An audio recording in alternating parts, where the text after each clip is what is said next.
This means for 20 moves, this rook remained on d3. It was move 36 until move 56. The rook was frozen on this terrible post on d3.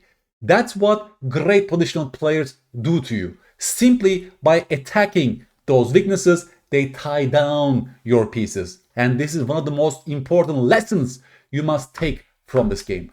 How he induced rook d3 before occupying the second rank like that.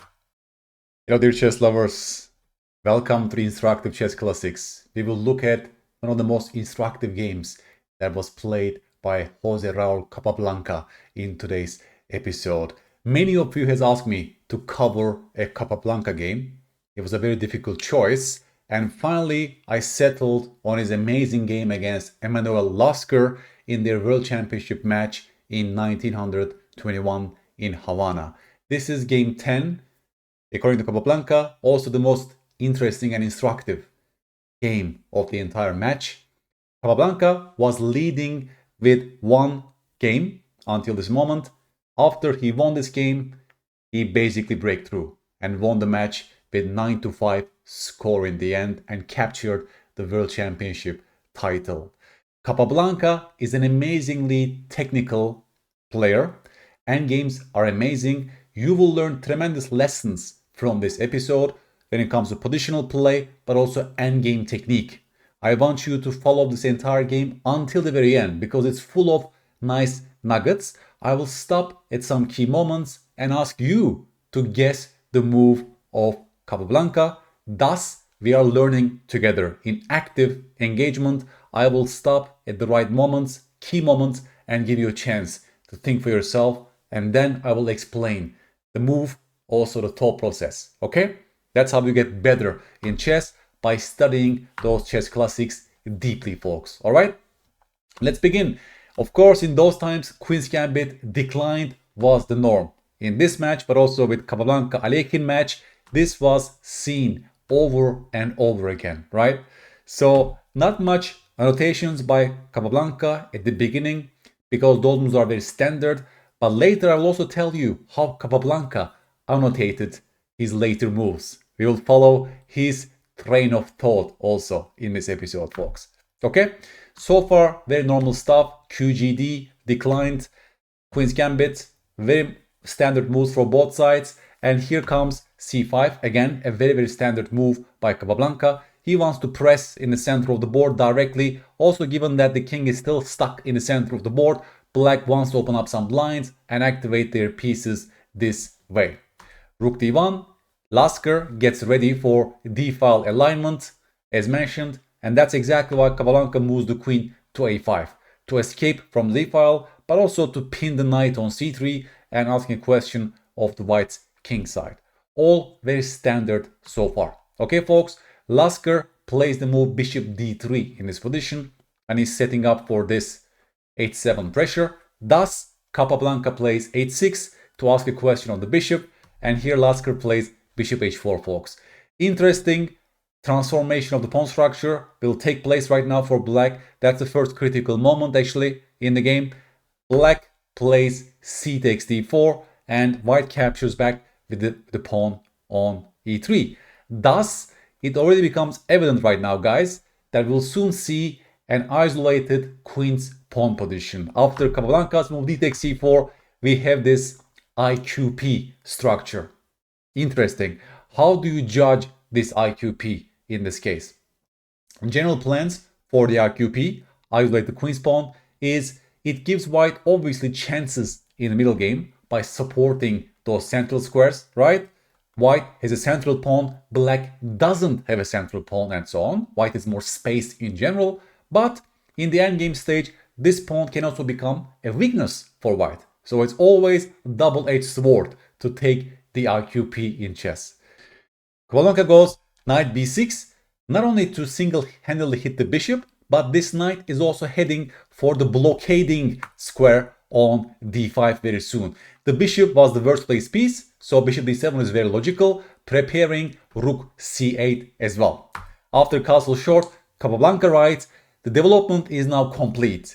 White has a lone d-pawn. He calls this a lone d-pawn. But on the other hand, black is somewhat hampered in maneuvering his pieces, right? Interesting. He tells us that despite this is a lone pawn, it also restricts the black pieces somewhat in this position. So roughly equal position. Maybe the engine is slightly favoring white, but a very slight advantage, okay? Capa goes rook c8. What can be more natural? We should generally make those flexible moves first, which we know, we are 100% sure the rook belongs on c8. Thus, he plays the move before he does anything else. Okay, folks? Knight e5 was Lasker's choice. He's in a must-win situation. That can explain his take of the IQP. He wants to create some imbalances, basically. And that's also how IQP serves white, right? Because it supports central square like this for the knight, basically, in the middle game. Capa goes bishop b5, folks. This knight is pinned, thus he's attacking the rook this way, plus he's opening up the d file for rook d8 to be able to hit the weakness on d4 later on. Rook e1, of course. This is part of white's plans in the middle game. That rook is nicely placed on e1. And now Capablanca goes knight d5, folks. That was the entire plan, by the way, with knight b6. We generally want to blockade the IQP. Nimzowitsch taught us that, right? First blockade, then destroy later on, slowly but gradually. So this is part of black's plans. And here, Lasker missed a big chance. He plays the move bishop takes d5, folks. And I will first of all show you how the game continued. Knight takes d5. That knight is pinned. And also now these bishops are looking at each other, right? After takes, black was relieved. Think about that.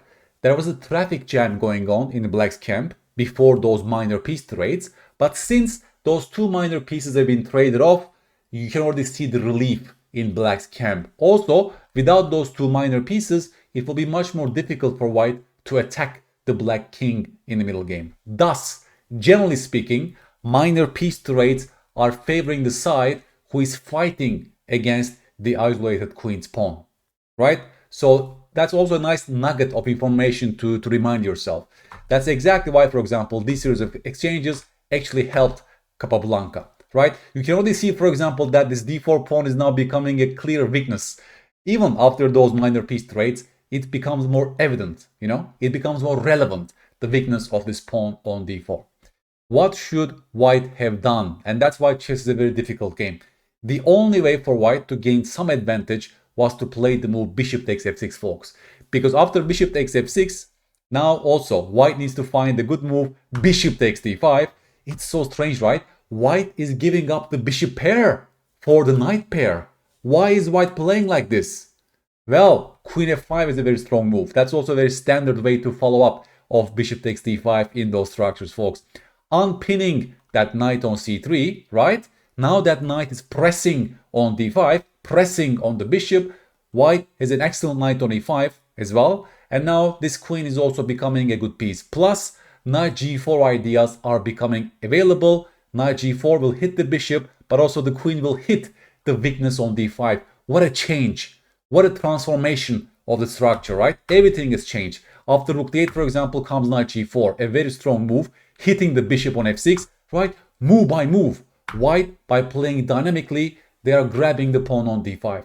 It requires extremely good calculation skills. For example, here, bishop c6 will be a terrible blunder. Terrible blunder, right? Because of this. Knight f6 check followed by queen takes a5. So move by move, everything is working for white in this case. Well, black is still in the game, by the way, after queen takes a2. White only has a slight advantage. Knight f6 is a good move, by the way, because if you take my knight with your g-pawn, then comes knight e7 followed by queen takes b5, right? We see the final point of queen f5, by the way, to highlight those ideas. And white is crushing in this position. But after knight f6, you can even take back with the bishop in this case. And white's advantage is only minimal in this case after queen d5. Incredible amount of calculation and precision was required for white to envision this line of bishop takes f6, right? It looks so counterintuitive. Also, after knight takes f6, I can also capture back with knight. Then white needs to find the move knight g6. Incredible move as well. Well, hitting the bishop and the rook. Thus, after takes, This bishop is coming alive on e6. They are taking on c6, followed by rook takes e7. And white has a winning advantage in this case. You see how much of a pain white needs to undergo to be able to justify the move bishop takes f6. It's no wonder that Dr. Emanuel Lasker could not find the best resource for white in this position, which requires really deep calculation, clear visualization, and the right evaluation in the end, right? But it's still very instructive, I think, of how white, understanding that the long-term chances belong to black, how white should have played dynamically in this position by changing the routine, by destroying the natural course of the game like this. Incredibly beautiful, right, guys? It's a great position actually to evaluate yourself, to analyze yourself, and to understand those nuances. Also from the white perspective, how white should fight against those, blockading ideas by black basically. But Lasker take with the bishop on d5 and allowed these exchanges after queen b3. Maybe he was counting on the fact that this bishop is now hit. The knight also gets unpinned, but Capablanca played the move bishop c6, folks.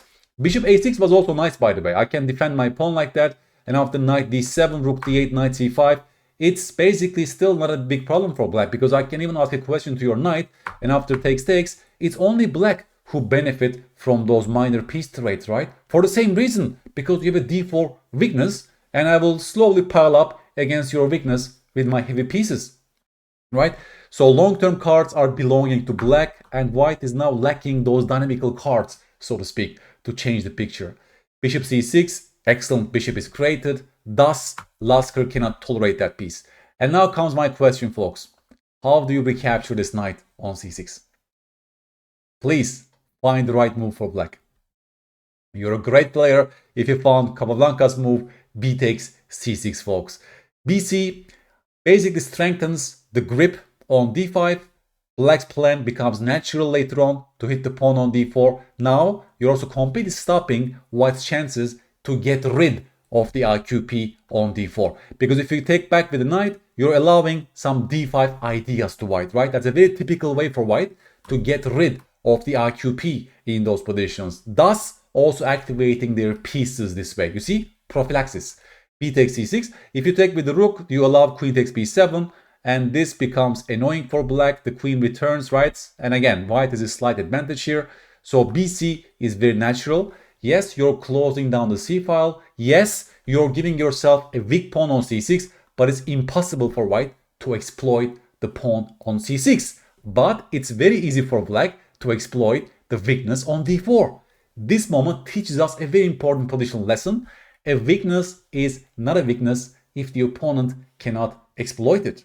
Right? It's as simple as that, in fact. And look how Capa plays this segment. Queen b6, one more offering of a queen trade. Lasker refused, of course. He's playing for a win. If you take on b6, you're helping my pawn structure. I'm covering c5, and I will still hit your weakness on d4 with my pieces. Black has a long-lasting advantage here. So, queen c2 is justified this way. But Capablanca's plan is very simple, right? Rook d8 is coming, and black starts hitting that pawn. And now this is also a big mistake, by the way, knight e2. Lasker starts defending passively. But passive defense usually is a bad recipe. He should have played much more actively here with knight a4, hit the queen, followed by rook c5, right? White needs to play very aggressively in this position to be able to hit the target on c6. Thus, they are stopping easy ways for black to untangle their position. But even after that, knight f5 can come, for example, and white is pressing the weakness on d4. White should have still chosen this defense. It looks more active to play like this for white, right? Active defense. But Lasker doesn't really play that way. He starts playing passively, and now comes Capablanca's idea of rook d5, right? Utilizing that rook on e5 plus doubling on the d-file. Very natural plan for black. Takes on d5. How do you recapture, folks? Yes, you get rid of your weakness on c6. You also activate your rook. The problem for white remains. White has a worse pawn structure. Black's pawn structure is improved. Look at that beautiful structure. And this d4 pawn remains to be a weakness, actually. And also black rook become much more active. Again, evaluation, please. How do you evaluate this endgame? Well, it's not a full endgame yet, but we are getting close to it. Black has a clear edge in this position. Knight f5, look at this. Hitting the pawn on d4, and basically comes the next phase. I will ask you a question here, folks. How do you stabilize your knight on f5 in this position? That became an excellent piece on f5. He's hitting on the weakness on d4, thus tying down the white pieces. You're a great player, folks, if you found the move h5. That's a very typical way to cement your knight on f5. Capablanca is teaching us one more important positional lesson. He's cementing his knight by preventing the move g4 this way. Beautiful. Look at the effect of the knight in tying down the enemy knight on e2. h3, Lasker wants to play g4. Tell me the next move, folks. Another instructive moment here. How do you stop g4? Yes, you're a great player again if you found the move h4. This was the final point of our h5 move. We want to push h4 and cement our knight even more. Now g4 also becomes much more difficult to execute. Even after they go g4, we will be able to take en passant, and look at this. Their king is becoming more exposed, plus the second rank has become more exposed, plus those pawns are still a liability for white in this position. So h4 is really a great positional move as well, folks. Queen d3, and the rest is actually quite a beautiful segment right now for us to follow. See how Capablanca is making small improvements. g6, creating one more square for the king, but also cementing the knight even more on f5. And now starts the next segment, folks. Please watch carefully and please look at the queenside operation for black in this position. Lasker plays the move queen b1 with some ideas of supporting the pawn to push to b4. He wants to be able to find a way to roll the queenside pawn majority, but in fact it's not easy at all. And Capa starts with the move queen b4, a great spot for the queen, not only stopping b4, but the queen is also very well placed on b4. But the real point is now coming now, guys. Please stop the video. Black to play. I want you to generate a great plan on the queen side. First, think for yourself. Then I will give you the prompt. The prompt is this: the minority attack. Have you ever heard of that concept, folks? Black has one pawn versus two pawns on the queen side. Thus, black rolls the pawn to a5. What's the point? The point is very simple. He wants to attack those two pawns with a single pawn to be able to create one more weakness on the queen side. Notice, this pawn was, let's say, a weak pawn on a7. Although white has no way to attack that pawn, this is also the final point. We want to get rid of our, let's say, weak pawn on the a file and give one more target for our pieces on the queen side. Queen b2, he's now getting ready to chase the queen. Thus, Capa plays the move a4. This is also a nice way to stop a3, because then I will take on b3, right? Look at this. The minority attack plan has been achieved by great force. Lasker is basically offering queen trade because there is no natural way for white to play this position. But the problem for white remains even after the queen trade, right? You take on b3, of course. Now we got one more weakness on b3. This was the point of the entire a5, a4 operation. I hope you got the right lesson from it, folks. Now black has clear weaknesses to attack. d4 and b3, excellent knight on f5, excellent rook on c6. Please take a stock and evaluate this position. This could be your training game against your training partners. If you want to get better in converting positional advantages, that's a great training game position that you can challenge your friends from the black's perspective. All right? Also, if you want to defend this position, you can also challenge your friends and take the white pieces instead. So, comes my next question. Very instructive, folks. How do you play this segment? White wants to go rook b2, followed by, let's say, b4, b5 to roll their pass pawn. Is there a smart way for black to stop that plan entirely and paralyze the rook on d2? That's a great conversion exercise, folks. Beautiful technique is shown by Capablanca right now. Yes, beautiful move, rook b6. Rook b6 is such a classy positional move. By hitting the pawn, you're forcing rook d3. And this rook is a terrible creature, right? The sole function of that rook is to guard those weak pawns.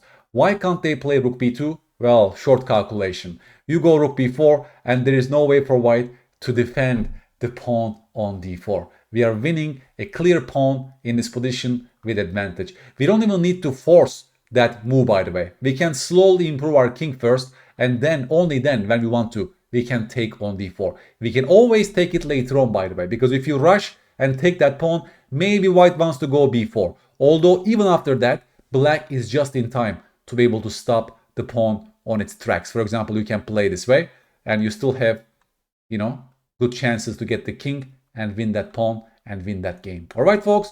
But if you want to be more technical, you can also just play the king maybe all the way to d6 first, and only then take on d4 in this position. All right.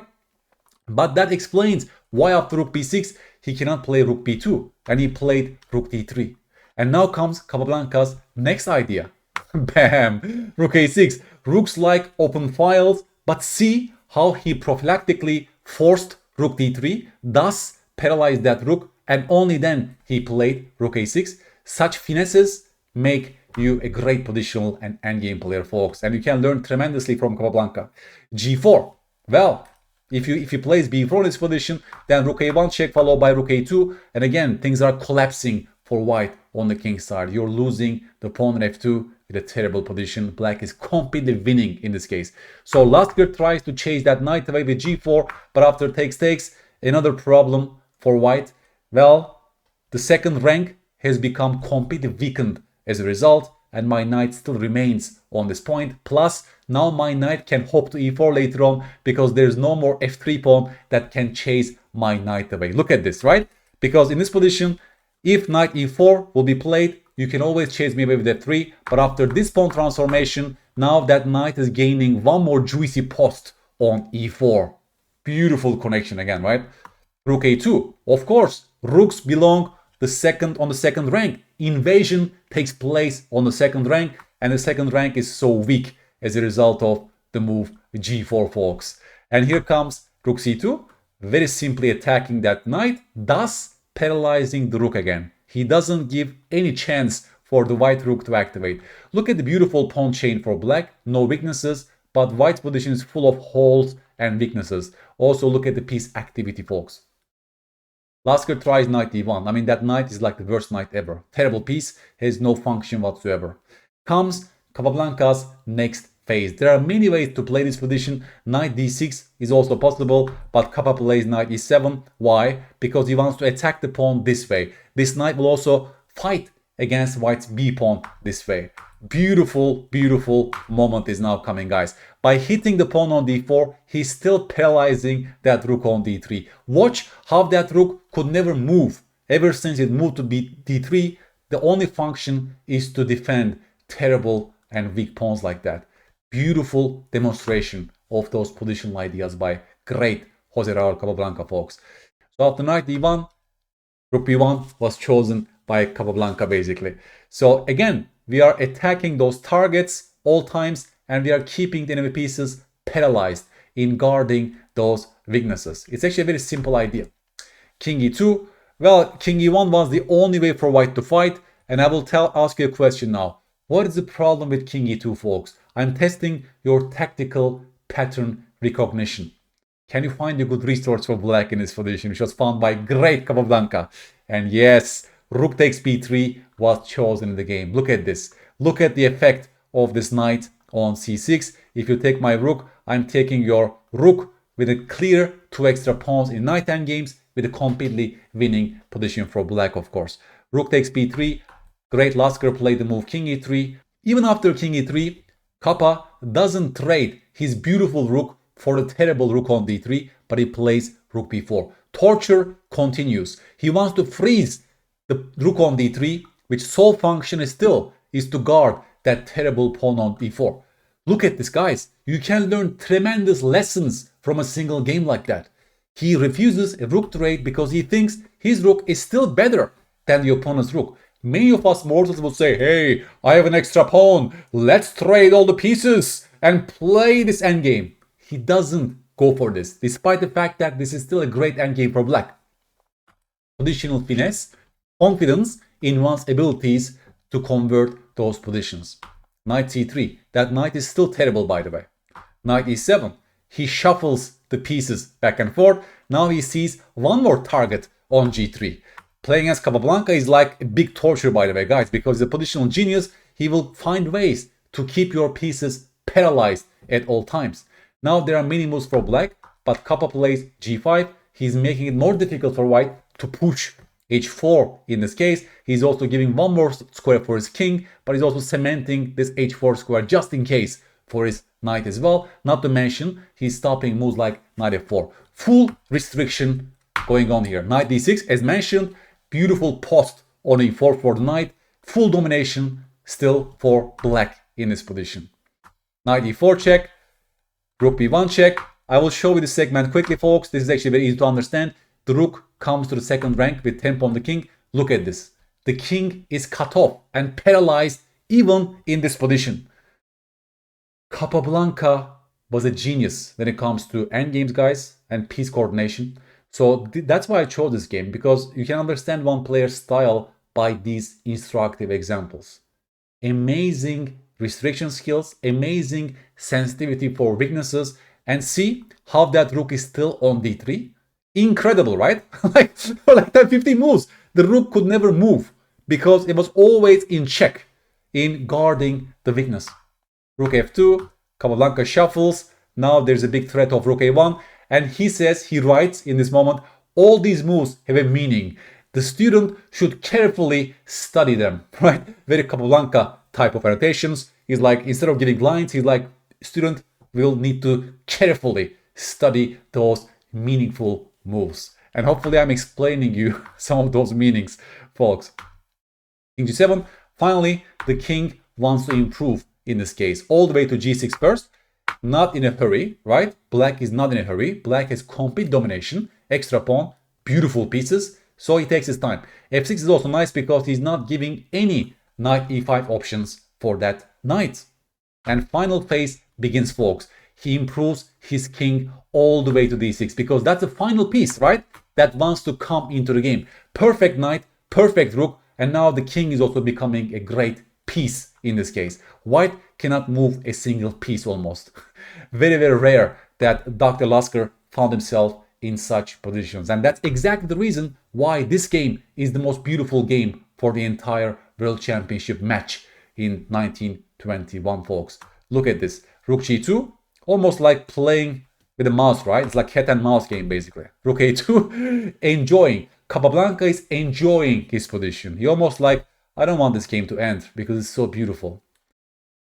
Finally, the sealed move is coming, folks. How does black make progress in this case? Tell me one more constructive plan for black here. And yes, Capablanca plays the move e5 because the goal is to create a passed pawn in this position.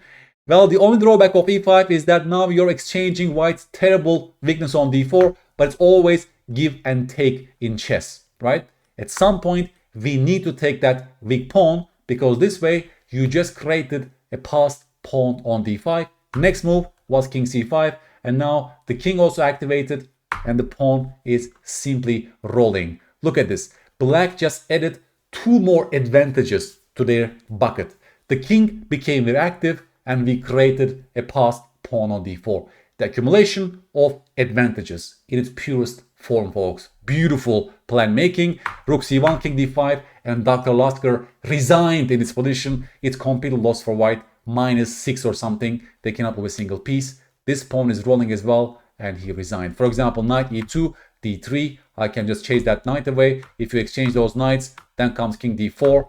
Well, the pawn is just rolling. d2 is coming. You see, it's impossible for white to defend this position. And now, once the checks run out, there is no way for white to stop the pawn. They have to sacrifice the rook for the pawn. Otherwise, I promote to a queen. Again, king d5, he resigned. There is no way for white to play this position. Amazingly beautiful final picture, by the way. Look at the centralization. Look at the black pieces and look at the white pieces. Please compare the camp, the black camp, with the white counterparts, folks.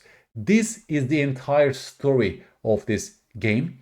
Amazingly beautiful game. And again, you should go back and study it over and over again because there are so many great nuggets of information here.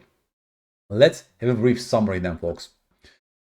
To my mind, this critical moment was already very interesting. that how white should have played the move bishop f6, which involves deep and accurate calculation. They have to give up their bishop pair. They have to change the pawn structure to isolated d pawns for both sides. But their claim is that move by move, white's pieces are more active. Black has no way to consolidate the bishop pair advantage. And that's exactly the reason why white should have played this way. You see the dynamical turnaround. You see how energetically white should have played in this position to claim some advantage. Even after that, by the way, it's only a minimal advantage if black plays normally in this case, folks.